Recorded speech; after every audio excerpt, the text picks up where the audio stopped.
ধারায় পানি ঝরতেছে। নবীজি কান্না শুরু করলেন, আল্লাহ এত বড় শাস্তি আমার উম্মতকে দিন না। জীবনে কোনোদিন আমার উম্মতের দেখি নাই, এত বড় শাস্তি আমার উম্মতদেরকে দিন না।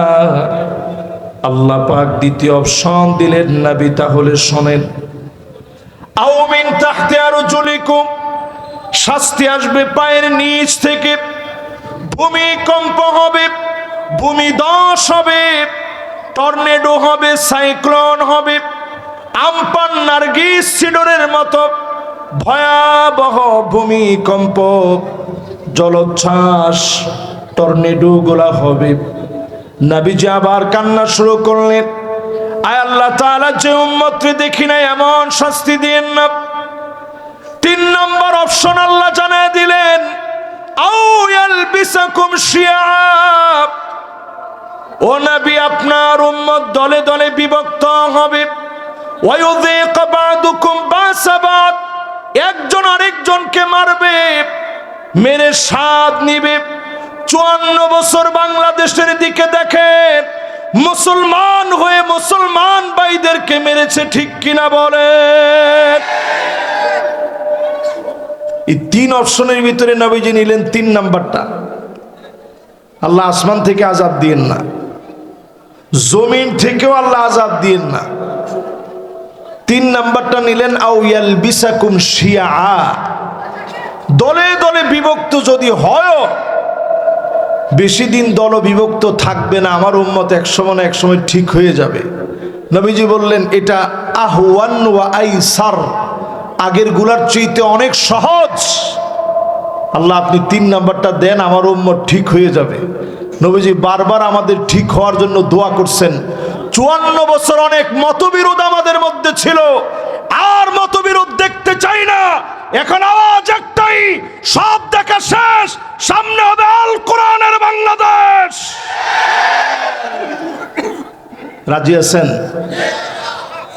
সবাই মনে রাজি নেই? মনের ভিতর কষ্ট লাগেননি আপনাদের? একটু একটু লাগে মনে হয়। কেন এখন আলেমরা সব এক হয়ে যাইতেছে, আলহামদুলিল্লাহ। আমি ডাইরেক্ট বলতে পারবো না যে এক হয়ে গেছে, তবে এক হয়ে যাচ্ছে ইনশাআল্লাহ। বলে নবীজির কথা মতো ইনশাআল্লাহ যদি এটা আমরা মেনে নেই, আগের 2 আযাব সব আমাদের কাছ থেকে উঠে যাবে। জোরে কোন আল্লাহু আকবার। 15টা কারণে বিশেষত এই জমিনের উপরে ভূমিকম্প হয়। আজকের মাহফিলে এই 15টা বিষয় কথা বলেই আপনাদের কাছ থেকে আমি বিদায় নিব। খুব বেশি রাত না, ধরেন সর্বোচ্চ আর আপনাদেরকে কষ্ট দিলে এই 1 ঘন্টা একটু আপনাদেরকে কষ্ট দিব। আপনারা শুনতে রাজি আছেন তো ইনশাআল্লাহ? মাশাআল্লাহ। কন্ডে যাবেন? যাবেন না তো কোনো দিকে? ইনশাআল্লাহ আমি দেখতে চাই কে কে চলে যাবেন, টান টান করে হাতগুলো উঠান। মাশাআল্লাহ। এই এলাকার লোক যে পয়সাপাতি আছে এমনি না তো, মাথা খোলা কিন্তু সবার। একটা লোকও কিন্তু হাত তুলে নেই যে হুজুর আমি চলে যাবো ইনশাআল্লাহ। তাহলে আপনারা আছেন তো ইনশাআল্লাহ? কত পার্সেন্ট পর্যন্ত শুনবেন? এই মাহফিলে যারা বসছেন 60-70 বুঝি না, 80% পর্যন্ত শুনে কারা কারা বাড়ি যাবেন হাত উঠায় দেখান। ও আপনাকে তো বুদ্ধিমান কইছিলেন, ফারুক ভাই হাত তুলছে, আপনারাও হাত তুলছেন, কি ও তা আপনারা কয় পার্সেন্ট শুনবেন? এই যে মাঝে মাঝে উল্টা পাল্টা হাত উঠাই ফেলান, এখন আর উল্টা পাল্টা হাত উঠানোর সময় না। হাত কিন্তু ঠিক জায়গায় উঠবে এখন ইনশাআল্লাহ, ঠিক না ভাই? কি কোন উল্টা পাল্টা জায়গায় আর উঠাইবেন? উঠাইবেন না। মোমেনরা হয় গিররুন কারিম, সম্ভ্রান্ত সহজ সরল, কিন্তু একবারে ব্যাককল না। মোমেনরা হয় সহজ সরল, মুনাফিকরা হয় খিব্বুল লাইম, দুর্ত চাটুকার হয় মুনাফিকেরা। মোমেনরা হয় সহজ সরল কিন্তু ব্যাককল না, ঠিক নেই? আর ফেনীর মধ্যে কোনো সহজ সরল লোকই নেই, সবাই আলহামদুলিল্লাহ মানে একেবারে চালাক বলবো না আমি, যেটা যতটুকু বোঝা দরকার এতটুকুন বুঝে, ঠিক না ভাই? তাহলে কয়টা কারণে এই পৃথিবীতে ভূমিকম্প হয়? এক নাম্বার কারণ, ইযা তুখিদাল ফাইয়ুদ আলা, রাষ্ট্রীয় সম্পদ বক্ষণ করা হবে। জনগণকে ঠকায়া যখন রাষ্ট্রীয় সম্পদ বক্ষণ করা হবে, এই জমিনে ভূমিকম্প হবে। তোমার ঠিক তো কয় দুই তিনজন না, এবার ঠিকটা ঠিকের মতো হয়েছে। আচ্ছা কোন তো দেখি বাংলাদেশে রাষ্ট্রীয় সম্পদ বক্ষণ করা হয়েছে না হয় নাই? একজন নামাজি আল্লাহর ওলি মানুষ, মাশাআল্লাহ, কপালের মধ্যে দাগ পড়ে গেছে এত ওসা ওসা। এই লোক যে পরিমাণ টাকা এই দেশের মেরে দিয়েছে, আমি নামডান না নিলাম, না না না দরকার নাই থাক। একজনে যে পরিমাণ টাকা মেরে দিছে, যদি ৩৩৭ বছর লাগায়া প্রত্যেক দিন যদি ভাত খাওয়া বন্ধ করে 2 কেজি করে 1000 টাকার নোট খায়, তাহলে ৩৩৭ বছর লাগবে ওনার টাকাগুলা গিলা খাইতে। আরে মুসলমান, ইদা তুখিদাল ফাইয়ুদ আলা, রাষ্ট্রীয় সম্পদ বক্ষণ করা হবে। জনগণ যাকে রক্ষক মনে করবে তারা বক্ষক হয়ে যাবে, জনগণের সম্পদগুলা তারা গিলে গিলে খাবে। আমার নেতা হযরত ওমরের দিকে তাকায় দেখেন, পেটের ভিতরে ছুরি ঢুকায় দিয়েছে আবু লুলু আল মাজুসি। ফজরের নামাজের সময়ে অগ্নি পূজারী দুরাচারী ছুরি দিয়ে আঘাত করেছে, খাবারগুলা বের হয়ে যাচ্ছে। নামাজ শেষে তিনি বললেন, আমার ভাইয়েরা আমার একটু তুলে ধরো। সবাই মিলে উঠায় ধরলেন।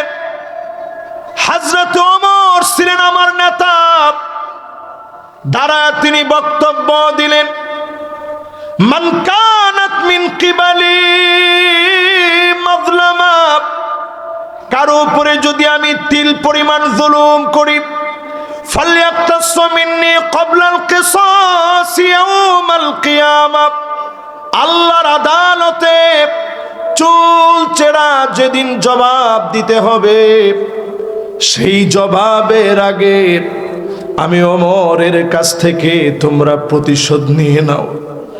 শাসন করতে গিয়ে যদি কোনো ভুল করে ফেলি, কারো উপরে যদি সামান্য কোনো জুলুম করে ফেলি, আমার উপরে তোমরা প্রতিশোধ নিয়ে নাও। এমন শাসক খাবার পেট দিয়ে বের হয়ে যাচ্ছে, ওই মুহূর্তে জনগণের সামনে তিনি ক্ষমা চাইলেন। সবাই কান্নায় ভেঙে পড়ল। আপনি 1 টাকা কোনোদিন বেশি নেন নাই, রাষ্ট্রের টাকা আপনি বক্ষণ করেন নাই, রাষ্ট্রকে আপনি ঠকান নাই, আপনি আমাদের উপরে কোনো জুলুম করেন নাই। রাষ্ট্রীয় জুলুমের কারণে জনগণের উপরে যিনি শাস্তি দেন তিনি কে? কারণ জনগণ এই লোকগুলারে ক্ষমতার আসনে পাঠায়। ঠিকটা একটু ঠিকের মতো কন। তাহলে এবার বলেন, 1 নাম্বার যে কারণে আযাব আসার, সেটা আমাদের মধ্যে এখন আছে না নাই? শুধরে যান, আযাব উঠে যাবে।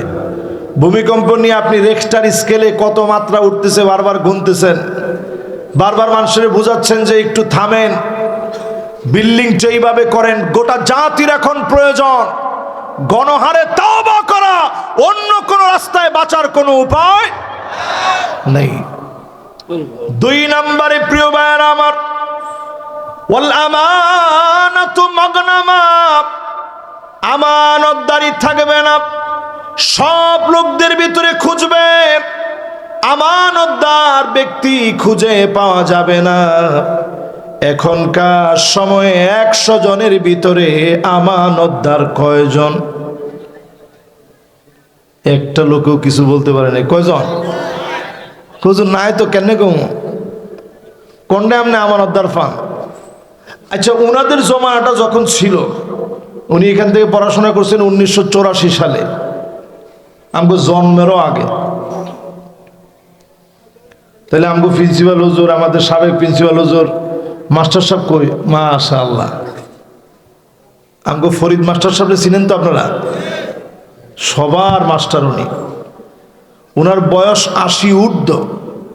আমি ওনারা দেখে খুব মায়া লাগছে আজকে যে মাশাআল্লাহ এরা ছিলেন মানুষ। একটু নিজেরে প্রশ্ন করে দেখেন তো দেখি, আজ থেকে ৪০ বছর আগে ব্যাংকিং ব্যবস্থার এই অবস্থা ছিল না, জায়গায় জায়গায় এটিএম বুথ ছিল না।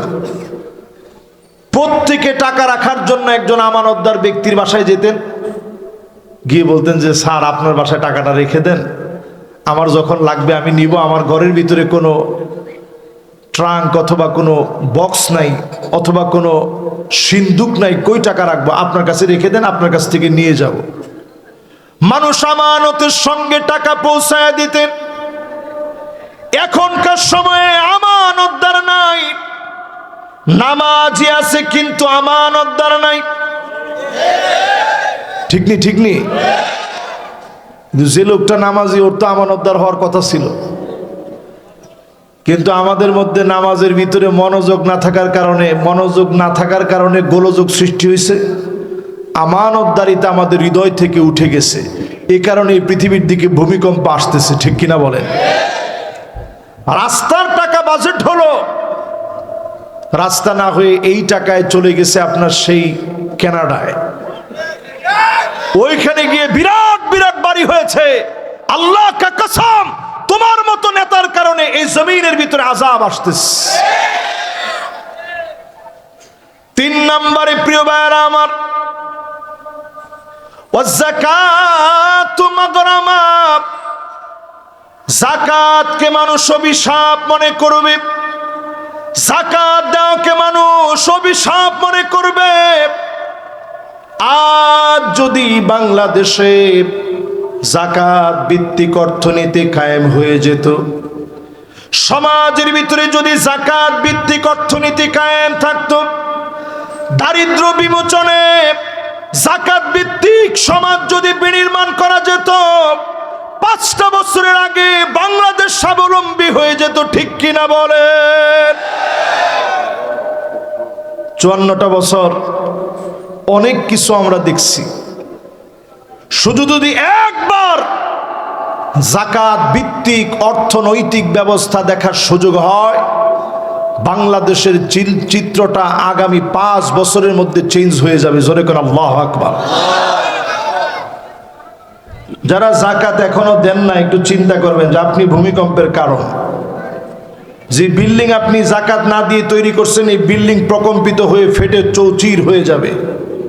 যে সম্পদের পাহাড় আপনি করছেন, এই সম্পদের নিচে আপনি পড়ে মারা যেতে পারেন, কারণ এই সম্পদের হক আপনি আদায় করেন নাই। ঠিক কিনা বলেন?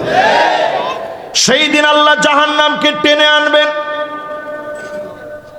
জাহান্নামকে টেনে এনে ইয়াউমা ইউহমা আলাইহা ফি নারি জাহান্নাম, জাহান্নামকে সেদিন আল্লাহ টেনে আনবেন, লোকদের সামনে দাঁড় করে দিবেন।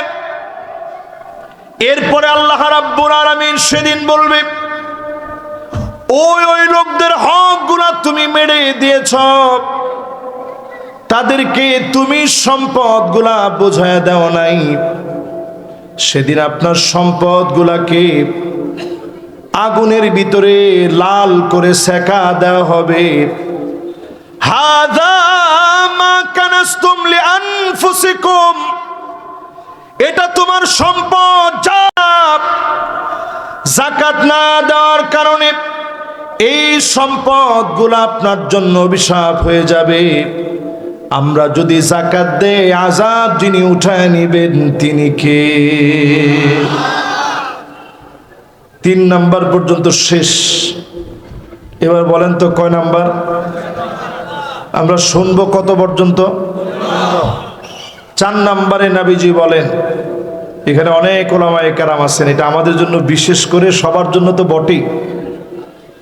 ওয়াতুল্লিমা লিগাইরিদ্দিন, আলেম হবে, ইলম শিখবে, শুধুমাত্র দুনিয়ার জন্য আলেম হবে শুধুমাত্র দুনিয়া অর্জনের জন্য, বড় খতিব হবে দুনিয়া অর্জনের জন্য, সন্তানরে মাদ্রাসায় পড়াবে বক্তা বানানোর জন্য। কি বানানোর জন্য? অনেকেই মনে করতেছেন যে বক্তা হলে তো ভালোই, তো ঠিক আছে, অসুবিধা নেই, পোলাটা বক্তা কণ্ঠটণ্ঠ যেই তো ভালো, বাস বক্তা হয়ে গেলে তো বাম্পার। এই জায়গাটা আমরা নিজেরা খুব বেশি, আমি আমার নিজেরে প্রতিদিন এই ওয়াজটা শোনাইতে চাই। এই যে আপনারা এত সুন্দর করে মেহমানদারি করে খাওয়ালেন, গরম পানি দিয়ে ওযুটা করাইলেন, গরম পানি করে দিছেন, কি লাগবে খোঁজ খবর নিচ্ছেন, নারায়ে তাকবীর স্লোগান দিয়ে আমাদেরকে রিসিভ করে আনছেন, এগুলোর কোনোটারই যোগ্য আমরা মোটেও না, কোনোটারই মোটেও আমরা যোগ্য নই। বহু আলেমের কারণে জমিনের ভিতরে ভূমিকম্প আসে, বহু আলেমকে সেদিন আল্লাহ মাথা নিচের দিকে দিবেন, পা গুলা উপরের দিকে দেয়া হবে। বহু আলেমকে সেদিন আল্লাহ দাঁড় করায় রাখবেন। তোরে দুনিয়ার বুকে আলেম বলা হয়েছে, বড় বক্তা বলা হয়েছে, বড় খতিব বলা হয়েছে, আমার কাছে তোর জন্য আর কিছু নাই। বহু আলেম আল্লাহর সামনে সেদিন ধরা পড়ে যাবে, বহু আলেম সেদিন আল্লাহর সামনে মাথা নিচুতে দেওয়া হবে। ওই আলেম আল্লাহর কাছে সেরা হয়ে যাবে। আলিমুন মুস্তামিলুন ইলমাহু, যেই আলেম তার ইলম কাজে লাগিয়েছে, যতটুকু জেনেছে ওই অনুযায়ী যেই আলেম কাজে লাগিয়েছে, এমন আলেমকে ডেকে ডেকে যিনি জান্নাতে সেরা বানায় দিবেন তিনি কে? এই জন্য মাদ্রাসায় যারা পড়তেছেন, আমার অত্যন্ত কাছের আপনারা, আমাদের ইখলাসটা আল্লাহর কাছে বড় দামি। কে কে মাদ্রাসায় পড়েন এখানে একটু হাত তুলেন তো দেখি। মাশাআল্লাহ, কে কে আলেম ওলামা হাত তুলেন, কোনো অসুবিধা, আমি কাউকে কিছু জিজ্ঞাসা করবো না। অনেকে তো হাত নামায় ফেলছে, আচ্ছা নামা। আলেম ওলামা, আল্লাহর কাছে আমাদের দামটা যেমন বেশি, পরীক্ষাটাও বেশি। মানুষের চোখে আমাদের দামটা যেমন বেশি, আমাদের সামান্য ত্রুটিতে মানুষ চোখ লাগায়ও বেশি, ঠিক কিনা কন? এই জন্য যতজন আমার সামনে বসা আছেন, আল্লাহর কাছে আলেম হওয়ার তৌফিক যে আল্লাহ দিচ্ছেন, এই পর্যন্ত যে আল্লাহ আনছেন, এই জন্য প্রতিদিন অন্তত শুকরিয়া আদায় করবেন যে আল্লাহ আপনি তো কবুল করছেন, এই পর্যন্ত আসছে, আল্লাহ তুমি সামনের দিকে আরো কবুল করেন। এরকম বারবার শুকরগুজারি আদায় করবেন, নিজের ছোট করে উপস্থাপন করবেন। আমরা বড় কিছুই হয়ে যাইনি। আমাদের যারা আলেম ছিলেন, ইমাম শাফি রাহিমাহুল্লাহর কবর জিয়ারত করতে গেছি আমি মিশরে। আমি দেখলাম ওনার কবরের মধ্যে লেখা, তরমুজ ফেলে দিত মানুষ, সেই তরমুজ তিনি রাত্রিকালীন সময়ে এটা টুকায় নিয়ে আসতেন, ধুয়ে সেটা থেকে উঠায় উঠায় অবশিষ্টাংশ তিনি খেতেন ক্ষুধা নিবারণের জন্য। আল্লাহ তো আমাদেরকে এরকম কষ্ট দেন নাই। ইমাম বুখারীর রক্ত পেশাব হয়ে গেছে হাদিসের কষ্ট করতে গিয়ে, হাদিস আনতে গিয়ে। ইমাম নাওয়াবী হাতের ভিতরে ঠোসা পড়ে গেছে কাজ করতে করতে, এরপরও নিজের পরিচয় দেন নাই। তাদের কারণে আমাদের মতো আলেম যারা নিজেদেরকে আলেম বলে পরিচয় দেই, সাধারণ এই মানুষগুলোর আল্লাহ সম্মানিত করেছে। আগেকার মানুষের ইখলাসের কারণে আজকেও যদি আপনি ইখলাসওয়ালা হন, হাজার লক্ষ কোটি মানুষের ভিতরে যিনি আপনাকে সেরাদের সেরা বানায় দিবেন তিনি কে? 4 নাম্বার পর্যন্ত শেষ, বাকি আছে আর কয়টা? লিল্লাহে তাকবীর। আচ্ছা, এই 4টা বন্ধু যে গেছে আপনারা বলতে পারবেন না, বলে গেছেন? আমগো দেশে ওয়াজ হয়, যাওয়ানোর সময় জিজ্ঞেস কিরে কি ওয়াজ করলো, হুজুরে জানে আল্লাহ জানে। তো তুই কিনলি এতক্ষণ বসছি শুনছি আর কি, সওয়াবের লাই। তুই একটু মুখস্থ করে নিলে সব কম না বেশি? একটা নতুন জিনিস যদি আজকে আপনি শিখে যেতে পারেন এখান থেকে, খায়রুল লাকা মিন আন তুসাল্লি আলফ রাকাত, 1000 রাকাত নামাজ পড়লে যেমন সওয়াব হবে, এর চাইতে বেশি সওয়াব বান্দার আমলনামায় মালিক দিয়ে দিবে। সুবহানাল্লাহ, একটু জোরে। তাহলে এখানে একটু বলেন, আমরা মুখস্থ করে নিতে রাজি আছি তো ইনশাআল্লাহ? মহিলাদের বসার জায়গা আছে? আচ্ছা, কিন্তু বাইরে থেকে শুনতেছ, মাশাআল্লাহ। এরপরে আমার ভাইয়েরা, 5 নম্বরে আতা আর রাজুলু ইমরাতাহু, স্ত্রীর কথায় স্বামী উঠবে আর বসবে। ঠিক নেই? ওমাইটাতে তো কেউ ঠিক বেঠিক কিছু কইলেন না, অন্য সবগুলার ভিতরে ঠিক বেঠিক কইছেন, এটার মধ্যে সুব হয়ে গেছেন কিনলে হুজুর। এটার কারণে তো যে কারণগুলা কইছেন আগে পরে এগুলা মিললেও হুজুর মনে হয় ইগার কারণে এখন কিয়ামত চলিয়া ইয়ের। ঠিক নেই? এক ওমা যেদিনই কইছে ঠিক, এখানে বিয়ে করে নাই তো, মাত্র এখন দাখিলে পরে এখানে কইতেছে ঠিক বলে। আচ্ছা, আপনারা বাদ বাকি সবাই মিলে কন ঠিক, এটারাও কয় ঠিক। দেখে তো এরা স্ত্রীর কথায় স্বামীরা উঠবে বসবে। আপনি স্ত্রীর কাছ থেকে পরামর্শ নেন, ইসলাম নিষেধ করে না, বুদ্ধি নেন, নিষেধ করে না। কিন্তু এখন তো বুদ্ধি নিয়ে না, হেতি যেমনে কয় এমনে কথা কয় না। ঠিক নেই? স্ত্রীর কথায় যখন উঠবে বসবে, এই জমিনের ভিতরে আযাব আসবে। স্ত্রী যদি বলে তোমার মাকে 1 টাকা দিতে পারবা না, অধিকাংশ পরিবার এখন এমন হয়ে যায় মা বাপকে 1 টাকা পর্যন্ত দেয় না। ঠিক কিনা বলে? ভূমিকম্প এমনি আইয়ে না, এমনি আসে না ভূমিকম্প। স্ত্রীদের কথা আপনি চলেন, স্ত্রীর কথা আপনি মানেন, মায়ের কথা আপনি ভুলে গেলেন, বাপের কথা ভুলে গেলেন, আপনি বুঝে নেবেন অচিরেই যিনি আপনাকে পাকড়াও করবে তিনি কে। এই জন্য নবীজি এর পরের নাম্বারে বলতেছে, 5-এর পরে কত? 6 নম্বরে নবীজি বলেন আক্কা উম্মাহু, মাকে বড় কষ্ট দিবে, মায়ের সঙ্গে বেয়াদবি করবে, ঘাড় মোটা করে কথা বলবে। এখনকার সময়ে দেখবেন ট্রেন্ডিং হয়ে গেছে, মাকে তুমি তুমি করে বলে। আচ্ছা বলেন, এটা অসুবিধা নেই, মহব্বত করে তুমি তুমি করে বললে কোনো অসুবিধা নেই। কিন্তু এখন মহব্বত না, কিছু হইলেই জারি মেরে কথা বলে, আরে তুমি কি বুঝবা। এটা আছে না নাই? এই যে এখানে যারা আমার প্রবীণ আছেন, আমরাই তো আমাদের ছোটকালে দেখছি আমার আব্বা আম্মা এখনো হায়াতে আছে। আব্বা আম্মা যে খাটের মধ্যে, আলহামদুলিল্লাহ, যে খাটের মধ্যে বসতেন, আমি বসতে গেলে দাঁড়ায় থাকতাম। আব্বা যদি বলতেন বসো বসো বাবা বসো, আমার আব্বা আমার সরাসরি উস্তাদ, উনি নয়াটলা কামিল মাদ্রাসার মুহাদ্দিস। সেই সুবাদে আব্বার ছাত্র আমি। আব্বা যদি বলতেন আচ্ছা আচ্ছা বাজান বসো, অসুবিধা নেই বসো, এখনো ফোন দিতে আব্বারে আমি ভয় করি, কারণ তিনি আমার ওস্তাদ, তিনি আমার বাপ। কিন্তু যদি আপনি মায়ের সঙ্গে ধমক মেরে কথা বলেন,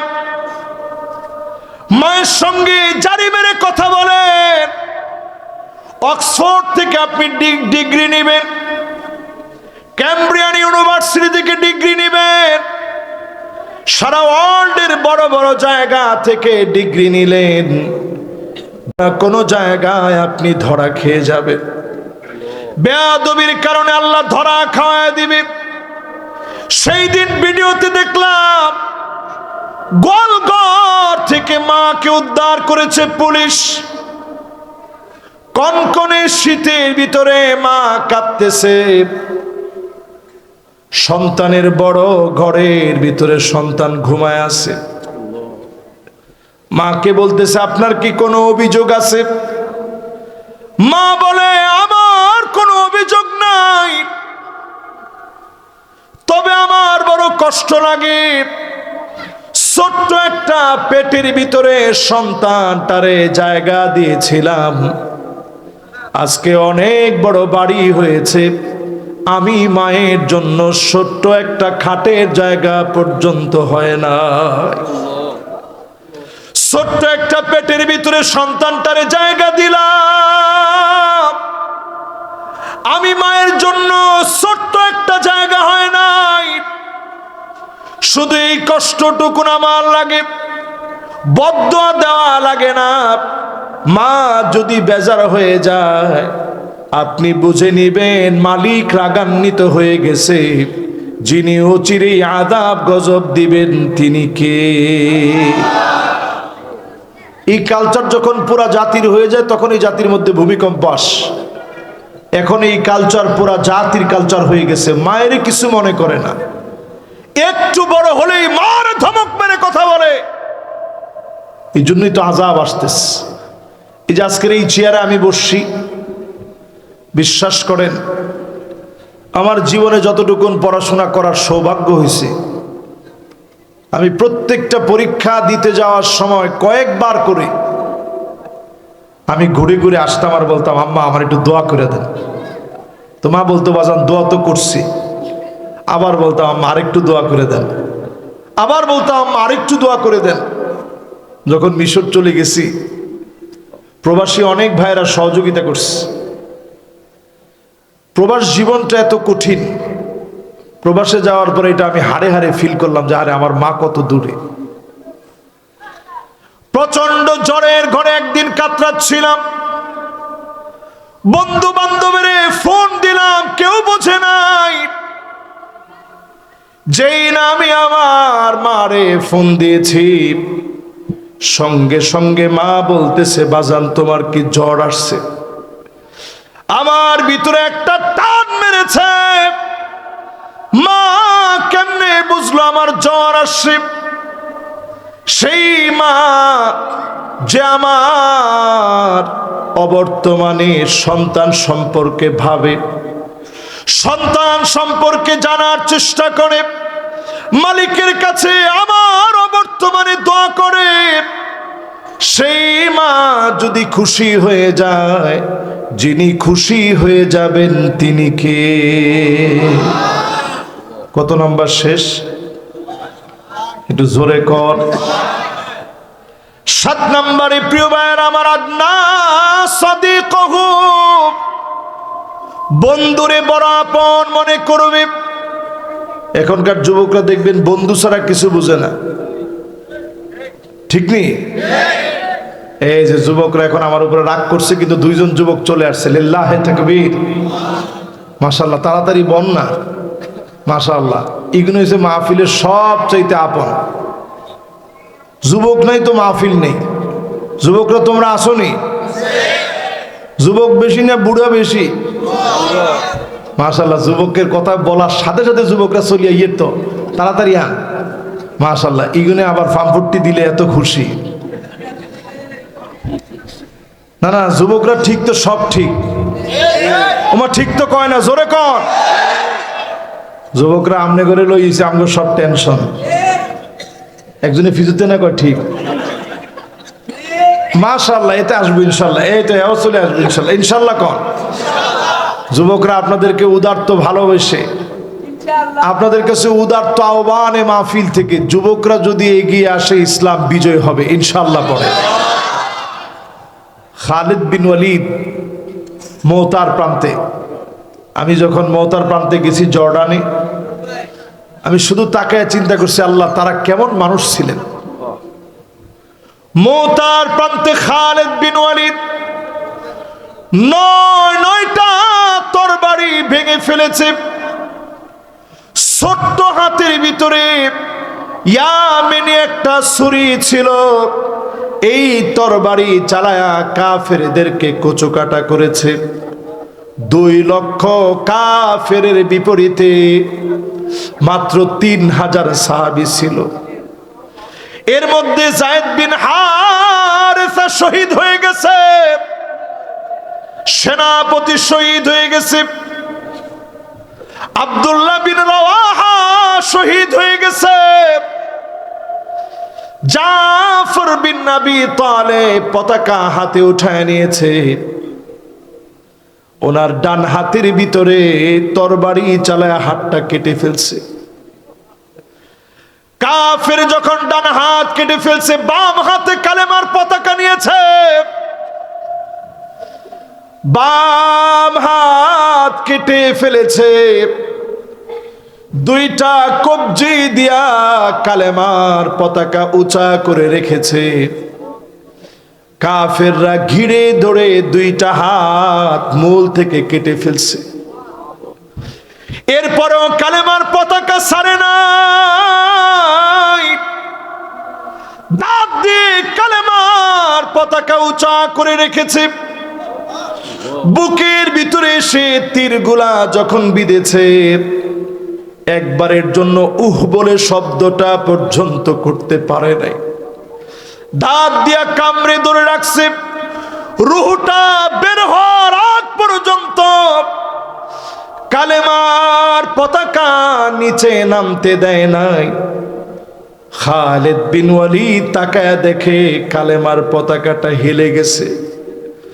বুঝতে আর বাকি নাই, আব্দুল্লাহ জাফর বিন আবিদিল্লাহ, জাফর তৈয়ার নবী যাকে নাম দিয়েছেন, আল্লাহ নবী দেখেছেন জান্নাতি ডানা দিয়ে আল্লাহর জান্নাতের ভিতরে জাফর বিন আবি তালেব উড়ে বেড়াচ্ছে। দুইটা হাত শেষ, দাঁত দিয়ে কালেমার পতাকা ধরে রাখছে। সে জায়গায় খালিদ বিন ওয়ালিদ একাই নয়টা তরবারি ভেঙেছে। এরপরে ছোট্ট ছুরি দিয়ে কাফেরদের প্রতিরোধ করেছে। ওই ময়দানে মাত্র 3000 সাহাবী 2 লক্ষ কাফেরের সঙ্গে বিজয় অর্জন করছে। জোরে কোন আল্লাহু আকবার। আজকেও যদি বিজয়ের চিন্তা করেন, যুবকেরা বন্ধু বানাতে হবে নামাজিকে। জোরে বলেন কাকে? তোমার বন্ধু ওই বন্ধু হবে না যে সিগারেট খায়। তোমার বন্ধু ওই বন্ধু হবে না যে ফ্রি ফায়ার, টিকটক, পাবজির নাম করে 2020 বেট জুয়ার সাইটগুলো তোমাকে ঘুরায়। ওই যুবক তোমার বন্ধু হতে পারে না। যে যুবক তোমাকে গাজার আসরে নিয়ে যায়, যে যুবক তোমাকে ইয়াবা হাতে তুলে দেয়, ওই যুবক তোমার বন্ধু নয়। ওই যুবক তোমার বন্ধু হবে যে যুবক তোমাকে ফজরের নামাজের সময় ডেকে নিয়ে আসে, যে যুবক তোমাকে কোরআন পড়তে বলে, যে যুবক তোমাকে হাদিস অধ্যয়ন করতে বলে, ইসলামী সাহিত্য পড়তে বলে, ঘুমানোর সময় তোমাকে আত্মসমালোচনা মুহাসাবা করতে বলে, ওই যুবক হবে তোমার বন্ধু। ঠিক কিনা বলেন? আপনারা আমার সাথে একমত? কয় নাম্বার গেছে?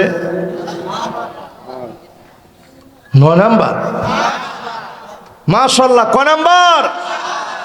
7 নাম্বার শেষ করবে। বাপেরে বড় দূরের মনে করবে। এখনকার জমানায় আপনি তাকায় দেখবেন বাপেরে বড় পর মনে করে, দুশ্মন মনে করে বাপেরে। বাপে যদি বলে কি করস, তুমি বুঝবে নাকি? সব কি তুমি বুঝবা?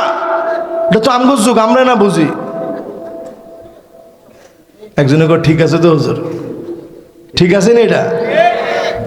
কয় ঠিক বলে ঠিক, এটা কয় না হুজুর এটা ঠিক নাই। ঠিক আছে? আচ্ছা, যতগুলো কইলাম একটাও কি এই সমাজের ভিতরে বাদ পড়ছে নি? যেগুলা বলছি সব নবীজি 1500 বছর আগে বলে গেছে। অথচ 1500 বছর আগের এই কথাগুলা যখন আপনি মিলাবেন মনে হবে এখন ঘটতেছে। বাপের সম্মান দিতে শিখেন। বাপের সম্মান বুঝেন, ইজ্জত বুঝেন, সম্মান দিয়ে কথা বলেন। বাপ যদি খুশি হয়ে যায়, যিনি খুশি হয়ে যাবেন তিনি কে? এবার আমি একটু মা বোনদেরকে বলি, কিছু মা বোন এরকম থাকে সারাটা দিন হোলাইন রে কানের মধ্যে বাপের বিরুদ্ধে কয়, তোর বাপের লগে সংসার করি আজীবন গা শেষ। হ্যাঁ জানি না, এই কথা বলা হারাম হারাম হারাম। জোরে কোন কি? সন্তানের কাছে বাপের দোষ ত্রুটি বলা জায়েজ না হারাম? গুনাহ সাগীরা না কাবীরা? বড় গুনাহ। হোলাইন রে সারাদিন কয়, আহারে তোগুলা কি করছি, তো বাপে তো ছোট কালতে তো করে ফিটছে, তোকে তো মনে নাই, আর আমি সব করছি আমি একলা। এই কথা কোনোদিন সন্তানের কানে দিবেন না। বাপ তো তারা, প্রত্যেক বাপ চায় সন্তান তার চাইতে বড় হোক। দুনিয়ার ভিতরে নিঃস্বার্থ হচ্ছে বাপ, সব সময় চায় তার চাইতে বড় হোক। বর্তমান মেডিকেল সায়েন্স বলতেছে, জরিপ দেখা যাচ্ছে যেই পরিমাণ মহিলারা হাতের ভিতরে এখন আংটি পরে, এর চাইতে বেশি সংখ্যক পুরুষ হার্টের ভিতরে রিং লাগায়, মানে আংটি পরে আর কি। এটা এক স্টাইলের আংটি, এটা আরেক স্টাইলের আংটি। কি মনে করতেছেন আপনি? যিনি আলোচনা করছে ওনার হার্টের ভিতরে 3টা আংটি, 3টা রিং লাগানো। তো চিন্তা করেন, এই যে বাপের যে কষ্ট, যে মেহনত, সেই বাপের যদি আপনি কান ভারী করে দেন, আপনি স্ত্রীর দায়িত্ব পালন করেন নাই। কিয়ামতের আগে নারীদের ভিতরে ইহুদিদের কিছু বৈশিষ্ট্য ঢুকে যাবে। জোরে কোন কাদের? এর মধ্যে একটা বৈশিষ্ট্য হবে আন্না আনা, সব আমার নামে লিখে দাও। মা বাপরে 1 টাকা দিতে পারবা না। ইচ্ছা মহিলা সারা বাংলাদেশে থাকলেও ফেনীতে নাই। এরপরে দেখবেন মান্না আনা, আমি দেখি আপনার ভাত খাই গেলাম, অন্য মহিলা হইলে পোলাও খাইতো, এরকম কথা আছে না নাই? এটাকে বলে মান্না আনা। এটা ইহুদি মহিলাদের কালচার ছিল, এখন আমাকে ঘরে ঘরে আছে, প্রতিদিন 10-20 বার করি কয়, ঠিক নেই? অনেকে বসে বসে না আসে, হুজুর আটটু চালাই যান, আরো কিছু থাকলে হুজুর বলি দেন, যদি শুনি শুনি ঠিক হয়। এরপরে দেখবেন হান্নান, এটা কিরকম সারাদিন কষ্ট করে আইছেন, আই কইছেন যে 1 গ্লাস পানি দিও তো, এরকম বেশকি মারছে। ওরে বাবা রে বাবা, আপনি কোন লাকসাব আপনার পানি দেন লাগতো? আপনি লগে লগে চিন্তা করছেন যে না না না, আমার তো পানি পিপাসাই লাগে না, দুষ্টামি না করছি তোমার লগে। এরপরে দেখবেন কান্না আনা, সারাটা দিন আপনার ছায়া দেখলেই ওনার রাগ উঠে। ঠিক তো একজনে কইছে। এরপরে দেখবেন হাত ডাকা, এটা কিরকম? ঢাকা গেছিলেন, একটা শাড়ি কিনে আনছেন, স্ত্রীর দিয়েছেন যে দেখো কি সুন্দর শাড়িটা আনছি, দেখা মাত্র কইব আহারে আপনার পছন্দ ঠিক হইল না, কি আনলেন, কালার তো মরি যাব। জামাই চিন্তা করলো, আল্লাহ সব কষ্ট বরবাদ গেল, কিনলে গেলাম, কিনলে কষ্ট করলাম। এটার নাম হচ্ছে হাত ডাকা। এটা কিয়ামতের আগে ঢুকবে। আমার তো মনে হয় এটা শুধু ঢুকেই নাই, এখন মহিলারা জামাইয়ের হাতের কোনো কিছু চায় না, নিজে গিয়ে এখন মার্কেট করে, ঠিক নেই? জামাই যদি কই কি তুমি এত ঘন ঘন মার্কেটে যাও, কারণ কি? কারে আপনার তো দাম বেশি রাখে, আমার কাছে কম রাখি, লামে যায় আর কি। এরপরে দেখবেন সাদ্দাকা, কথায় কথায় মুখে মুখে তর্ক করে। এরপরেরটার মধ্যে কেউ ঠিকঠাক কিছু কই না, চুপ করি থাকেন। এরপরেরটা হচ্ছে বাররাকা, শুধু তর্কই করে না, হাত থাকতে মুখে কি স্বামীর গায়ে পিটাইতে পর্যন্ত দেরি করে না, এমন মহিলা এখন আছে না? না বললাম যে এটাতে কিছু কইয়েন না। আমার তো মনে হয় এটা এখন অন্যগুলার চাইতে অনেক অনেক বেশি মহামারী আকার ধারণ করছে, ঠিক নি? ঠিক নি? যেগুলি বিয়ে করছে হিগুনে কয় না, যেগুলি বিয়ে না করছে হিগুনে ঠিক জোরে কয়। তাহলে এবার একটু আপনারা বলেন তো দেখি, এতক্ষণ যা বললাম এগুলা কি এখন আমাদের মহিলাদের ভিতরে এখন আছে? এখন ওয়াজটা এক পেশে হয়ে গেছে, মহিলারা এমনি শুনি চিন্তা করবো যে দেখছো হুজুরে কি কইলো এতক্ষণে। কেন এই স্বভাব এখন আমাদের মহিলাদের ভিতরে ঢুকছে? কারণ আমরা ইসলাম মানি না। ঘরে ঢুকে কয়জন সালাম দেন আগে? জিন্দিগিতে কবে আপনি ঘর ঝাড়ু দিচ্ছেন মনে আছে আপনার? একজন মনে মনে কইতেছে হুজুর গরজা ঝাড়ু দেওয়া কাম গো কাম নেই, এটা তো বেডিগো কাম, বেডিরা দিব। ফাকান্নাসা রাসূলুল্লাহ, আমার নবী সাল্লাল্লাহু আলাইহি সাল্লাম নিজে ঘর ঝাড়ু দিতেন। জোরে কোন আল্লাহু আকবার। দিবেন নি আপনি? তাহলে বউ ঠিক হয়ে যাবে। আল্লাহ নবী বিশ্ব নবী তরকারি কেটে দিতেন। ইওয়াজ শোনার পরে কালকেতে তরকারি কাটি দেন লাগবে এরকম না, আগে আপনি আপনার আম্মারে দিবেন, এরপরে আপনার বউরে মাঝে মাঝে দিয়েন, এরপরে আপনি ঘরে ঢুকে স্ত্রীর দিকে তাকায় প্রশংসা করবেন। আপনি নিজে ঘরে ঢুকি কোন আহারে তোমার চেহারা দিন দিন অন্যরকম হয়ে যাত, কি ফরস এগুলো কি, আপনি প্রশংসা করেন। আম্মা জান আয়েশা সিদ্দিকা রাদিয়াল্লাহু তাআলা আনহা বলেন, হযরত আনাসকে নবীজি পাঠায় দিতেন, আমরা সেজে গুজে প্রস্তুত হয়ে নিতাম। আল্লাহর নবী যখনই ঘরে ঢুকতেন স্ত্রীদেরকে দেখে নবীজি প্রশংসা করতেন, নাম ধরে ধরে ডাকতেন। আল্লাহর নবী ঘুরতে নিয়ে যেতেন রাত্রিবেলায়, পাহাড় দেখায় বলতেন, আয়েশা এটার নাম উহুদ পাহাড়, জাবালুন ইউহিব্বুনা ওয়া নুহিব্বুহু, এই পাহাড়কে আমরা ভালোবাসি, পাহাড় আমাদেরকে ভালোবাসে। এটার নাম খন্দক, এটার নাম খায়বার। নবীজি দৌড়ে দৌড়ে আম্মা জানদেরকে দেখাতেন, আম্মা জানদের মন ভরে যেত। ক্ষুধার কষ্ট করেছে, কোনো দিনের জন্য নবীজির উপরে আম্মা জানরা রাগ করেন নাই, কারণ ভালোবাসার সবটুকু উজাড় করে নবীজি দিয়েছে, সবটুকু উজাড় করে নবীজি দিয়েছেন। নবীজি যদি দেখতেন আম্মা জান কাঁদতেছে, এই দুইটা আঙ্গুল, আপনাদের দেশে কি আঙ্গুল কয়, কি আঙ্গুল, বুড়ি আঙ্গুল, কেন এই আঙ্গুলটার নাম সাব্বাবা, এটার নাম উস্তা, এটার নাম বিনসার, এটার নাম খিনসার, এটার নাম ইবহাম। নবীজি ইবহামান, এই দুইটা আঙ্গুল এরকম আম্মা জানদের চোখে দিতেন, কানতে নিলে চোখে দিয়ে এইভাবে চোখের পানিটা মুছে দিতেন। নবীজি এখানে দাঁড়াইতেন, দাঁড়ায় এইভাবে মুছে দিতেন।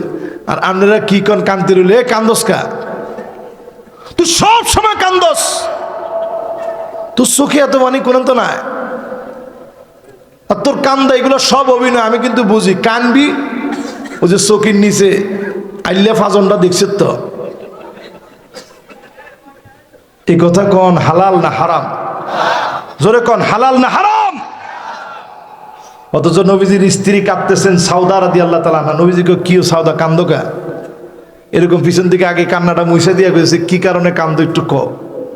ইয়া রাসূলুল্লাহ, দুইটা উটের মধ্যে আমনে নিলেন কাসওয়া, আমারে দিলেন আদবা, আপনার উট চলে গেছে কই, আর আমার উট পিছনে পড়ে গেছে, সারাটা রাত কেটে গেছে, আমি আপনার গল্প শুনতে পারিনি, এই জন্য দুঃখে কাঁদতেছি।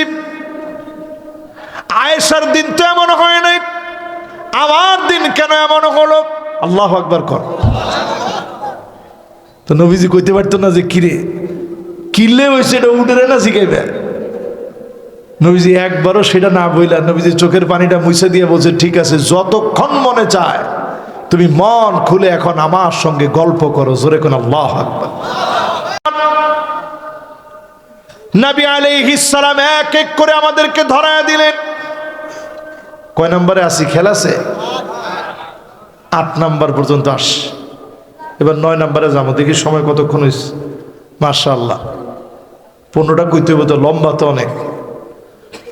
9 নাম্বারে জাহারাতিল আসওয়াতু ফিল মাসাজিদ, মসজিদে মসজিদে দেখবেন ইমামের বিরুদ্ধে দাঁড়ায় যাবে, খতিবকে বাধা দিবে, সভাপতি সেক্রেটারি পদ পদবি নিয়ে মারামারি হবে। কে রে, এতক্ষণ ধরে তো এরকম জোরে একটা চিল্লেন নাই, 9 নম্বরে চিল্লানটা বেশি জোরে হয়ে গেছে না? তার মানে এটা কি বোঝা যায়? হুজুর এটা বেশি চলের, বেশি চলের, বেশি চলের, ঠিক নি, ঠিক নি? এই যে আমার ভাই কইছে আজকে, ফারুক ভাই কইছে আমরা এখানে পদ দিতাম চাই, কেউ নিতেও চায় না। এবং আজকে আমি অবাক হয়ে গেলাম, আমি এখানে বসে জিজ্ঞাসা করলাম যে টাকা পয়সা উঠান লাগবে নি, মাদ্রাসার মাহফিল তো। না হুজুর কি টাকা পয়সা উঠাবেন, মাশাআল্লাহ, এটা আমার কাছে খুব ভালো লাগছে। একটু চিন্তা করে দেখেন, ইমামকে যারা আঙ্গুল উঠা কথা বলে, মাহফিলে এসে যারা মাতবরি করে, তোমার চেহারা গাধার মতো হয়ে যেত, শুধু আল্লাহ নবীর উম্মত দেখে বাঁচায় দিছে। ঠিক কিনা কন? মানে আমার মুখের কথা আপনাকে বিশ্বাস হইব না, হাদিস দিয়ে শুনেন। আল্লাহর হাবিব বলেন, আমা ইয়াকশাল্লাযী আইয়ারফা রাসাহু ক্বাবলা ইমাম, ইমামের আগে যে মাথা উঠায় ফেলে, ইমামের আগে যে মাতবরি করে, আইয়ুহাউইলাল্লাহু রাসাহু রাসাল হিমার, তার চেহারা গাধার মতো হয়ে যেত, শুধু নবীর উম্মত দেখে যিনি মাফ করে দিয়েছেন তিনি কে? তাহলে মানুষের বেরোনের লগে লগে কইতো চাচা না কিরে, হেতু তো গাদার ডরলে ওই গিয়ে দেখার সাথে সাথে মানুষ বুঝতো যে আরে এই লোক তো বেয়াদবির ফলের মধ্যে একটা ডাইরেক্ট পেয়ে গেছে ফল। এরকম যদি 5টা লোক স্পষ্ট গাদার চেহারা হয়ে যেত, মানুষ বেয়াদবি করার আর সাহস পেত না। কিন্তু আল্লাহ এটা দেন নাই, নবীর উম্মত হিসাবে মাফ করে দিয়েছে। জোরে কোন আল্লাহু আকবার। এরপরে প্রিয় ভাইরা আমার, 9 নাম্বার শেষ না, এবার 10 নাম্বারটা শুনেন। সাদুল কবিলা ফাসিকুহুম, অলিতে গলিতে ফাসিকরা নেতা হবে, ফাসিকদের নেতৃত্ব চলবে, জায়গায় জায়গায় ফাসিকরা গুন্ডামি করবে। ঠিক কিনা বলেন? কি এটা তো ঠিকটা একটু জোরে হয়ে গেছে, ঠিক নি? এখন তো একজনে কয় এদের অবস্থা খারাপ, তো সবাই মিলে লগে লগে কন কথা কি ঠিক? ফাসিকরা যদি নেতা হয়ে যায়, এই সমাজের ভিতরে আযাবের পর আযাব, আযাবের পর আযাব আস। আমরা আজকে দেখতে পাচ্ছি জায়গায় জায়গায় ফাসিকরা নেতা হয়ে যাচ্ছে। যে লোকের ভিতরে এক ওয়াক্ত নামাজ নাই, ওই লোক যদি আপনার উপরে নেতাগিরি করে, এইরকম নেতার কারণে জমিনের উপরে ভূমিকম্প আসতেছে, আযাবের পর আযাব আসতেছে। ঠিক কিনা বলেন? 11 নম্বরে নবীজি বলেন, জাইমুল কওমে আরযালুহুম, বড় বড় নেতা, বড় বড় দুশ্চরিত্র লম্পট হবে। এখনকার সময়ে মিলায় দেখেন, বড় নেতা নামাজ নাই, দিন নাই, দুশ্চরিত্র লম্পট, ওই নেতার কারণে জমিনে ভূমিকম্প আসতেছে। কত নম্বর? আরে না, 11 নম্বর শেষ। এবার কত? এবার 12 নম্বরটা শুনেন, কারণ কি কি আযাব ওইটাও একটু আপনাকে কাছে আজকে আলোচনা করে শোনাই দিতে হবে, কি কি আযাব আসতেছে। 11তে গেছি তো হয়তো, মাশাআল্লাহ। না বেটা, 10-এর তো 11 গেছি, পিছনে বসে একজনের লেখের মনে হয়। 11 শেষ না? জোরে কোন কত? মাশাআল্লাহ। এবার 12 নম্বরটা শুনেন। উকরিমার রাজুল মাখাফাতা শাররিহি, নবী আলাইহিস সালাম বলেন, এমন সময় আসবে মানুষ অনেক সময় সামনাসামনি সম্মান করবে শুধুমাত্র তার গুন্ডামি থেকে বাঁচার জন্যে। কি ঠিক? কি ঠিক? এটাও মিলেননি না? মাখাফাতা শাররিহি, সে এত পরিমাণ খারাপ, এত পরিমাণ বদমাইশ, এত পরিমাণ টেররিস্ট আর গুন্ডা, তার গুন্ডামি থেকে বাঁচার জন্য তারে সম্মান করবে। এরপরে যখন এতে সিদ্ধি গেছে, মানে মরি গেছে, এতে মরি যাওয়ার পর মানুষ আবার জিগায় মাইকে, কেমন ছিল? জানা যায় লোকেরা একটু হরে হিডা খাই না, বুঝবি তুই কেমন ছিলি। এরকম লোক আছে না নাই? কবরের কাছ দিয়ে মানুষ যাওয়ার সময় কয়, আল্লাহ হেতের ফিডা না জানি কিরকম হয়, যদি একটা আওয়াজ শুনতাম বড় শান্তি পেতাম। আল্লাহ হেতের ফিডার আওয়াজ শুনলে ফেরেশতারা সাথে সাথে, এটা হাদিসের কথা। আপনাদের বাসায় কই দিকে মাঝে মাঝে আমরা একটু হাসতেছেন। আমার 5 জন উস্তাদ ছিল এই ফেনী নোয়াখালী মিলায় জীবনে। ফেনীর লোকেরা সারা দুনিয়ার মানুষে, বাংলাদেশের যত জায়গা বলেন সব জায়গায়, এই তো নোয়াখালী ফেনী মিলাই ওনারা গিয়া পুরা বাংলাদেশের মানুষের দিন শিখাইছে। ঠিক তো কয় না? এটার মধ্যে জোরে বড় দেওয়া যায় না, ঠিক করবেন, ঠিক নেই? এই জন্য আপনাদের প্রতি আমরা কৃতজ্ঞ। এবার একটু আপনারা কন, হাদিসের মধ্যে আসছে ফেরেশতারা তখন বলতে থাকে আনতুম শুহাদাউল্লাহি ফিল আরদ, তোমরা জমিনে আল্লাহর সাক্ষী, যে মারা গেছে তার ব্যাপারে তুমি আল্লাহর সাক্ষী। ফেসবুকে যখন আলহামদুলিল্লাহ লেখা হয়, আল্লাহ সাক্ষীরা আলহামদুলিল্লাহ বললে আল্লাহ কি কয়? ওমা কথা কয় না, আল্লাহ কয় তুই আয়, তোর লাই ফিডার রেডি। কথা কয় না, ঠিক নেই? ফেরেশতারা কয় তুই আয়, সব রেডি। নবীজি এই জন্য সাহাবায়ে কেরামদেরকে বলছে ইন্নাহুম কাদ আফদাউ ইলা মা কদ্দামু। সহিহ বুখারীর বর্ণনা, সহিহ মুসলিমে আসছে আল-লু'লুউল মারজান ফি মাত্তাফাকা আলাইহি শাইখানে, হাদিসটা আসছে। নবীজি বলছেন থাক কিছু বলিও না, কারণ যে চলে গেছে এত সব নিয়ে চলে গেছে। তোমরা যদি বলো ওয়াজাবাত, তার জন্য ওয়াজিব হয়ে যাবে। যদি লোকটা খারাপ হয়, জাহান্নাম তার জন্য ওয়াজিব হয়ে যাবে। এই জন্য গুন্ডামি করার আগে চিন্তা করিয়ে গুন্ডামি করিয়েন। মরি গেলে গুন্ডামি করব কে আপনার পক্ষে? কেউ নাই।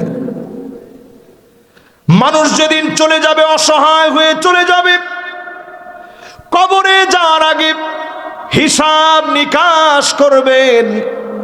আপনার কবরের সামনে দাঁড়ায়া মানুষ যেন দু ফোঁটা চোখের পানি ছেড়ে দেয়, আয় আল্লাহ লোকটা বড় ভালো মানুষ ছিল। ফেরেশতারা বলে আনতুম শুহাদাউল্লাহি ফিল আরদ, তোমরা আল্লাহ সাক্ষী জমিনে। যেই লোকের জন্য সাক্ষী দিলাম, নিশ্চয় আল্লাহ তারে মাফ করে দিবে। আপনার দোয়ার কারণে যিনি মাফ করে দিবেন তিনি কে? এই জন্য ভালো হয়ে মরিয়েন, ঠিক নেই?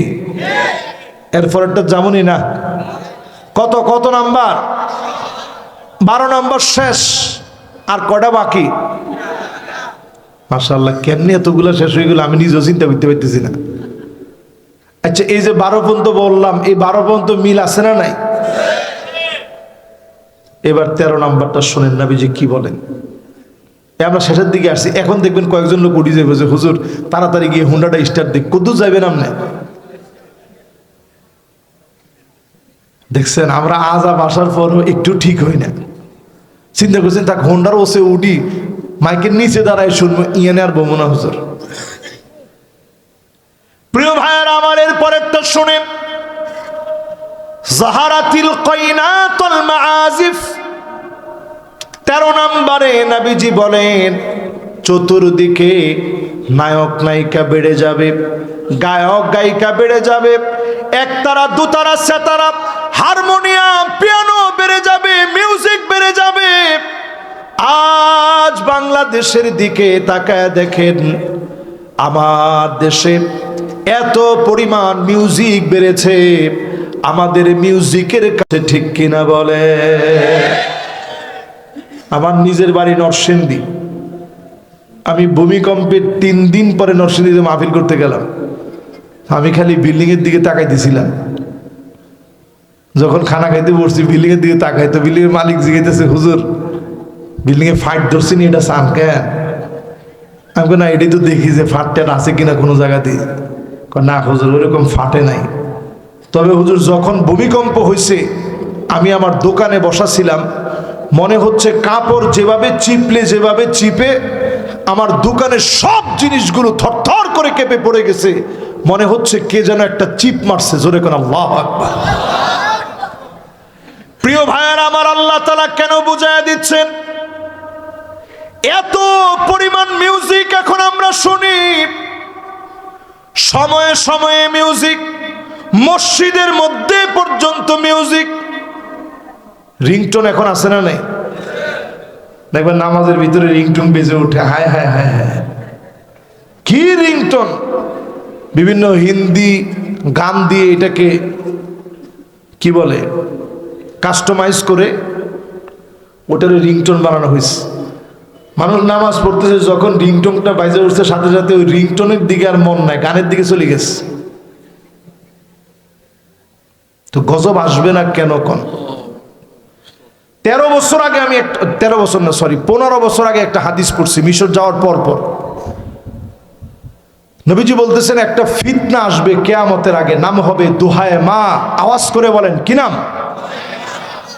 মাশাআল্লাহ, দেখছেন মাদ্রাসা বলেন উচ্চারণ কত সুন্দর। তোমরা নুরানীতে নিয়ে পড়ো, কোনে পড়ো? মাশাআল্লাহ, এরা হেফজখানায় পড়ে। দুহায়ে মা বলো কি নাম? সবাই একটু কন কি নাম? আমি যখন এই ফিতনার এই কথাটা পড়লাম, এই হাদিসটা পড়লাম, নবীজি বলছে একটা ফিতনা আসবে, নাম হবে দুহায়ে মা। তো সাহাবায়ে কেরাম বলতেছি ইয়া রাসূলুল্লাহ, এটা কিরকম ফিতনা? এরকম ফিতনার নাম তো শুনি না আগে। নবীজি বলছেন লাতামাতুহু লাতমাতান।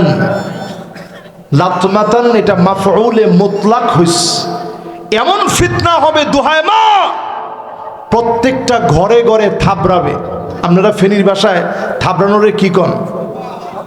সোবার মারব। কি মারব? সুবহান না কন? হ্যাঁ, ও থাবড়ানিও কর। তো দেখেন নবীজি কি শব্দ বলতেছে। নবীজি বলছে লাতমাতুহু মানে থাবড়াবে, লাতমাতান মানে থাবড়ানোর মতো, মানে সোবরায় কানটান লাল করে ফেলাইবে। আমি চিন্তা করছি যখন এই হাদিসটা পড়ছি 15 বছর আগে, আমি চিন্তা করছি যে আল্লাহ, মনে হয় কোন আল্লাহ জীব জন্তু বাড়াবে, যার মানুষের মতো হাত থাকবে, মনে হয় থাবড়াবে। ব্যাখ্যা বুঝছি এইরকম। 15 বছর যাইতে হয় নাই। মোবাইলগুলা যখন পুরাপুরি বাংলাদেশে আসার পরে যখন দেখলাম যে হায় হায় রে, এখন আমার কাছে মনে হয় ইমামের ঘরের ভিতরে, আলেমের ঘরের ভিতরে, খতিবের ঘরের ভিতরে, বক্তার ঘরের ভিতরে, নামাজের ঘরের ভিতরে, প্রত্যেকের ঘরের ভিতরে এখন মিউজিক বাজে। তোমার ঠিক তো কয় না? ছোট ছোট ফুলাবান ভাত খাইতে চায় না। কি দি ভাত খাওয়ান? তরকারি দিনে মোবাইল দি। আগে আমগোর সময় মায় কইতো ওই দেখ দেখ কাকটা দেখা যায়, দেখ দেখ। কাকের দিকে তাকাইতাম, দেখছো কাক কিরকম করে ডাকে, কা কা এরকম করে ডাকে। তখন হা করতাম, তখন আস্তে খাওয়ানটা দিয়ে দিত।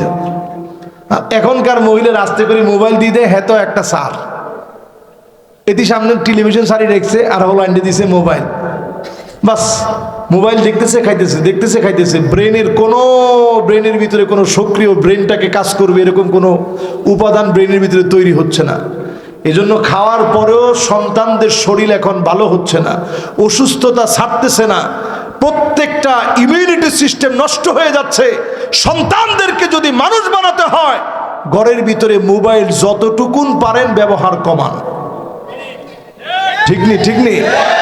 আরো জোরে কোন ঠিক নি? এরপরেও যদি সোজা না হন তো ভূমিকম্প আইব, কাঁপি উঠবো। ঢাকা শহর যদি অগ্নিকুণ্ডে যদি রূপান্তরিত হয়, আপনার ওয়াইফাই থাকবো নি? এই কারেন্ট পাইবেন নি? সব শেষ। বাংলাদেশটা একটা দুর্ভিক্ষে কবলিত হবে। কত বছর লাগবে এটা পার করতে আমরা কেউ জানি না। এজন্য আল্লাহর দিকে আসে, মিউজিকগুলা ছেড়ে দেন। আমার দেশে আমরা দেখি যারা গান বাজনা করে তারা কখন কি বলে। কিছুদিন আগে এক আবুল, কি নাম ওর? নামই আবুল। কত বড় আবুল সে! এ আবুল্লা কইতেছে যে আল্লাহ যদি 5 জন হইতো তাহলে আল্লাহর ক্ষমতা বাড়তো না। না নাউজুবিল্লাহ কইবেন না আপনারা? আল্লাহ যদি 5 জন হইতো তো হে ওনার শক্তি বাড়ি যেত। নাউজুবিল্লাহি মিন যালিক। এই কথা কোন বাউল যদি বলে, ইলা যদি 5 জন হইতো, মাআযাল্লাহ, সূর্য জায়গায় থাকতো নি? একজনে কইতো রাত থাক, আরেকজনে কইতো না কিসের রাত, এখন দিন হইব। আমি আমরা যাইতাম কই? এরা আল্লাহ সম্পর্কে বুঝে না। আল্লাহর সামনে 7 আকাশ 7 জমিন, কাখারদালাতিন সাবা, 7টা সরিষার দানার চাইতে বেশি না। 7 আকাশ 7 জমিন। আর আমনের মতো লোক, আবুল মার্কা লোক আল্লাহর কাছে কি? সে আল্লাহ সম্পর্কে বলে যে আল্লাহর এটা মুখ নাকি, এরকম যে বাজে কথাটা বলছে এটা আমি মুখে নিই না। কত বড় অসভ্য হলে আল্লাহর শান, আল্লাহর মান, আল্লাহর ইজ্জতের মধ্যে এইরকম কথা বলতে পারে। আরেকটা আছে আনোয়ার নামের জানোয়ার, সে কইতেছে আদম আলাইহিস সালাম 120 হাত লম্বা। এই হুজুররা তোরা জানোস এগো কথা যখন ওই সময় যখন শুনতে থাকে মানুষ মনে করে এদের সাথে বড় আলেম মনে দুনিয়াতে আর নাই। বাজারে যেতে ক্যাম্বাসারি করে ওষুধ বেচে, হেতে কয় আমলকি হর্তকি বহেরা ইসবগুলের বসি তুকমার দানা পাহাড়ি তিল সব দিচ্ছে এখানে। কোন এমবিবিএস এর বাপের ক্ষমতা আছে ভুল ধরবো?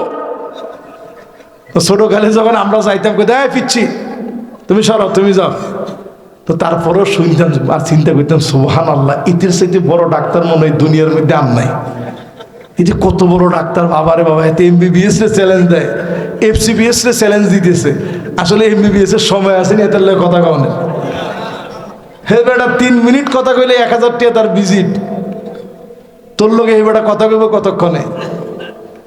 চিন্তা করেন এই সমস্ত মূর্খ জাহেল গুলা আল্লাহ সম্পর্কে যা বলেছে, এক আবুল সরকার নয়, প্রত্যেকটার বিচার বাংলাদেশে নিশ্চিত করা হবে ইনশাআল্লাহ। শুধু একটার না, গোষ্ঠী শুদ্ধ ওদের বিচার হবে এখন। কেন? কারণ একদিন আপনারা এই সমস্ত কইতেন বিভিন্ন খোলা ময়দানে, এখন এই যে কেরামন কাতিবিন যেমন আমাদের কাদের মধ্যে লিখতেছে, আর এই ক্যামেরাগুলা সব রেকর্ড করে রাখতেছে, এগুলো কেমন যেন সংযোজন হচ্ছে। এই ক্যামেরায় যখন রেকর্ডগুলা হচ্ছে, এই রেকর্ডগুলা যখন বাজানো হবে, তখন এগুলা শুধুমাত্র এই মাহফিলের ভিতরে না, সব জায়গায় ছড়ায়া যাবে। আবহমান কাল থেকে বাংলাদেশে এই সমস্ত জারি গান, বাউল গান, এই পালা গান এগুলা ছিল, কিন্তু এই মাঠ পর্যন্ত ছিল, এগুলো আর কেউ শুনে নাই। মানুষে যাওয়ার সময় কইতো আর দৌড়, এতে কি জানে, এতে আন্তাজে কইছে আর কি, অর্ধেক শুনছে অর্ধেক শুনে নাই, মাইক ছিল না, সুঙ্গা দিয়ে কইছে। কিন্তু এখন সব মানুষগুলা সচেতন, আপনার আউল ফাউল কোনো কথা সাধারণ মানুষ এখন শুনবে না, মানবে না, ঠিক কিনা বলেন? আমরা দেখতেছি বাম ঘরানার যত বুদ্ধিজীবী আছে, বাম পাড়ার ভিতরে একটা টানাপোড়েন পড়ে গেছে। ফারহাদ মাজহার সহ যারা এখন পক্ষে নিচ্ছে, খবরদার তাওহীদি জনতাকে খেপায় তুলবেন না। বাংলার জনগণ ছাড়বে না, ছাড়বে না, ছাড়বে না। প্রিয় ভাইয়েরা আমার, মোটামুটি শেষ 13 পর্যন্ত, বাকি আছে আর 2টা। সময়ও আমাদের জন্য বাকি আছে আর 5-6 মিনিট। আপনারা আসেন না চলে গেছেন? না না, বাব লক্ষণ তো ভালো না, আসেন না চলে গেছেন? 14 নম্বরে প্রিয় ভাইয়েরা আমার, ও একজন উঠে গেছে তো মাশাআল্লাহ, শেষ তো। হেতে চিন্তা করছে যে হুজুরে যে মাশাআল্লাহ, লিল্লাহে তাকবীর। আমি যে শ্রোতারে দেখে কইছিলাম মাশাআল্লাহ উনি চলে এসেছে, তাহলে ওয়াজ আরেকটু করা যায়, ঠিক নেই? মাশাআল্লাহ, এই তো সুন্দর একটা মনোযোগ আছে। 14 নম্বরে প্রিয় ভাইরা আমার, 1500 বছর আগে নবীজি জানায় গেলেন শুরিবাতিল খামর, চতুর্দিকে মদ পান বেড়ে যাবে। ইয়াবা, ফেন্সিডিল, আফিম, ম্যারিজুয়ানা, এলএসডি, প্যাথিডিন, হেরোইন সহ নানা রকমের মাদক দ্রব্যাদি ছড়ায় যাবে। আজ আমার দেশের রন্ধ্রে রন্ধ্রে, ফেনীতে, অলিতে গলিতে, সব জায়গার ভিতরে ইয়াবা এখন চারদিকে ছড়ায় পড়েছে, ঠিক নি? আমাদের দেশে একটা অধিদপ্তর আছে, মাদক দ্রব্য নিয়ন্ত্রণ অধিদপ্তর। ওনারা ডায়াবেটিক্সের মতো নিয়ন্ত্রণ করতে চায় আর কি, মানে মাঝে মাঝে কইব খাইস না, খাইলে ঝামেলা ধরবি, মরি যাবি, আর মাঝে মাঝে খা, ঠিক নেই? বাংলাদেশে দেখবেন সব ব্যবসার লালবাতি জ্বলছে, কিন্তু কেরুর মধ্যে লালবাতি তো দূরে থাক, এরা এখন বাংলাদেশের টপার বিজনেসম্যান। তাদের ম্যানেজার সাক্ষাৎকার দিতে গিয়ে বলছে যে আলহামদুলিল্লাহ ব্যবসা বাম্পার। এরপরে কইতেছে ইনশাআল্লাহ অল্প কিছুদিনের ভিতরে আমাদের এই প্রোডাক্ট বিশ্বময় আমরা ছড়াইয়া দিব, আপনাদের দোয়া চাই। আমি শুনি চিন্তা করলাম, হায় হায় হায় রে, আমরা কোন তবকার মুসলমান। এতে শুরুর দিক থেকে ফসা চিনি দিয়া, কি চিনি এই যে একজন এনে বসে কইতেছে কই যে পচা চিনি দিয়ে বানায়, এটার নাম কেরু। এই কেরু পচা চিনি দিয়ে বানায় এখন নাকি বিশ্বময় শোনায় দিবে, আর আপনাদের দোয়া চায়, সাথে আছে ইনশাল্লাহ আলহামদুলিল্লাহ। এদের ইমান থাকে। এই জন্য এই দেশটার ভিতরে আযাব আসতেছে। যতগুলো নাইট ক্লাব আছে এদেশের এলিট শ্রেণীর লোকেরা, এরা লক্ষ লক্ষ টাকা ব্যয় করে এগুলা সদস্য হয় শুধু খালি এই মদ খাইবার লাই। আমার কথা তো কয় না। এবং সমাজের ভিতরে বলতে পারে যে আমি অমুক ক্লাবের সদস্য। তুমি অমুক ক্লাবের সদস্য হলে লাভটা কি? এটা কোনো সার্টিফিকেট নেই। এই ক্লাবের সদস্য হলে মানুষ এখন টাকা খরচ করে, লক্ষ লক্ষ না কোটি কোটি টাকা খরচ করি ওই ক্লাবের একটা সদস্যপদ লইতে চায়। মানে সামাজিক স্টেটাসে সে অনেক বড় কিছু। কোন ক্লাব? যে ক্লাবের মধ্যে রাইচ্চা হইলে মানুষ মদ খায়। এই জমিনের মধ্যে এমনি শাস্তি আসে না। এই জমিনটারে আল্লাহ বড় ভালোবাসে। করোনাকালীন সময়ের দিকে একটু তাকায় দেখেন। আমি নিজে তারাবির নামাজ পড়তে গেছি, মুয়াজ্জিন সাহেব আমারে কয় হুজুর চলি যান। আমি বললাম যে একটু মেহরবানি করে দেস না। কজনের মধ্যে একটু আমার জায়গাটা দিন, আমারটা পড়ি। কয় না না না, সব ভরে গেছে, পুলিশ আছে। তো বাধ্য হয়ে আমি চলে গেলাম। বাসার ছাদে গিয়া কয়জন রেলে নামাজ পড়তেছি, আমি তাকায় দেখলাম ডান বাম সব দিকে ছাদের ভিতরে মানুষ নামাজ শুরু করছে। করোনাকালীন সময়ে হজ পর্যন্ত সীমিত পরিসরে অল্প কয়েকজন দিয়ে আদায় করা হয়েছে, কিন্তু আমার দেশে রিস্কের উপরে মানুষ কষ্ট করে নামাজ পড়েছে, রিস্ক নিয়ে নামাজে গিয়েছে, মাস্ক পরে নামাজে গিয়েছে, অনেক কিছু ব্যবহার করে কষ্ট করে নামাজ পড়েছে। বিশেষজ্ঞরা বলেছে বাংলাদেশের মানুষ মরে পচে গলে যাবে, ধরার মতো কেউ থাকবে না। বাংলাদেশের মানুষ জায়গায় জায়গায় লাশ পড়ে পচে গলে দুর্গন্ধ হবে, ধরার মতো কেউ থাকবে না। আমি দেখলাম করোনায় বাংলাদেশে তেমন কোনো মৃত্যুর ঘটনাই হয় নাই। খুব সামান্যতে যিনি মাফ করে দিয়েছেন তিনি কে? এখনো আল্লাহ মাফ করে দিবে। করোনাকালীন যেভাবে আল্লাহরে ডাকছেন, এই ভূমিকম্পরে ভয় না করে ভূমিকম্পের মালিকরে ভয় পান। হযরত আলী রাদিয়াল্লাহু তাআলা আনহুরে লোকেরা ডেকে নিয়ে বসে একটু ওয়াজ করে দেন। আমাদের জ্ঞান কম, এই জন্য ওয়াজ হয় লম্বা। আলী রাদিয়াল্লাহু তাআলা কইছে কয়টা ওয়াজ শুনবে? তো সবাই চিন্তা ভাবনা করে কইতেছে 2টা ওয়াজ শুনবে। কয়টা? কয় ঠিক আছে, তাহলে নাম্বার 1 আঙ্গুলে ধরো। লা ইয়াখাফান্নাল আবদু ইল্লা যামবাহ। 1 নাম্বার ওয়াজ। কয় শুধুমাত্র কেবলমাত্র তুমি তোমার গুনাহকে ভয় করো। জোরে কোন আল্লাহু আকবার। আল্লাহ আমি অনেক বড় গুনাহগার, আমার কারণে আযাব আসতেছে। 2 নাম্বার আঙ্গুলে ধরো। ওয়ালা ইয়ারজুন্না ইল্লা রাব্বাহ। আল্লাহ ছাড়া কারো কাছে আশা করো না, শুধুমাত্র আল্লাহর কাছে আশা করো, যিনি তোমাকে অবশ্যই দামি বানায় দিবেন তিনি কে? দেখেন কি দামি নসিহত করছে। আজকে থেকে যারা এখানে বসে 14 পর্যন্ত শুনলেন, এই দেশটারে যদি বাঁচাতে হয় নিজের গুনাহকে ভয় করে তাওবা করতে হবে। একমাত্র যার কাছে আশা করতে হবে তিনি কে? 15 নম্বরে প্রিয় ভাইরা আমার, ওয়ালুইনা আখিরু হাদিহিল উম্মাহ আউওয়ালাহা। আগেকার বড় বড় আলেমদেরকে গালি দিবে। দিছেনি? কিছু কয় না, দিছেনি? তাফসীর অঙ্গনের রূপকার আল্লামা দেলওয়ার হোসেন সাঈদী রাহমাতুল্লাহ আলাইহি, উনাকে যারা রাজাকার বলে গালি দিয়েছে, রাজাকার শব্দের কারণে তাদের পতন হয়েছে।